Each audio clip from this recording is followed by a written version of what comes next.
প্রায় 2100 কোটি ডলারের মার্কিন পণ্য আমদানির উপর 10 থেকে 15 ভাগ নতুন শুল্ক আরোপ করেছে চীন।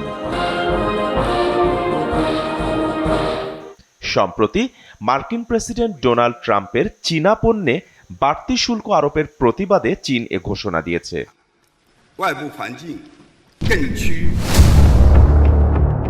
চীন ও যুক্তরাষ্ট্রের মধ্যে বাণিজ্য উত্তেজনা আবারও বাড়তে শুরু করেছে।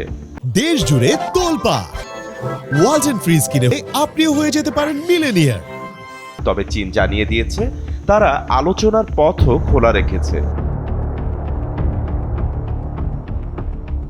That America's momentum is back. মার্কিন প্রেসিডেন্ট ডোনাল্ড ট্রাম্প সম্প্রতি চীনা পণ্যের উপর অতিরিক্ত 10% শুল্ক আরোপ করেন। ফেব্রুয়ারির 10 ভাগ সহ 4 মার্চ থেকে চীনা পণ্য আমদানির উপর 20 ভাগ শুল্ক কার্যকর হয়। যুক্তরাষ্ট্রের দাবি চীন মাদক পাচার রোধে যথাযথ ব্যবস্থা নিচ্ছে না। এর প্রতিক্রিয়ায় চীন মার্কিন কৃষি ও খাদ্যপণ্যের উপর নতুন শুল্ক বসিয়েছে। চীনের পররাষ্ট্র মন্ত্রণালয় জানিয়েছে তারা কখনোই কোনো প্রকার হুমকি বা চাপের কাছে নথি স্বীকার করবে না।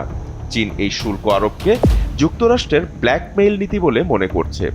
তবে বিশ্লেষকরা বলছেন চীন এখনও আলোচনার দরজা খোলা রেখেছে। অর্থনৈতিক প্রভাব এই বাণিজ্য যুদ্ধ মার্কিন কৃষকদের জন্য বড় ধাক্কা হতে পারে।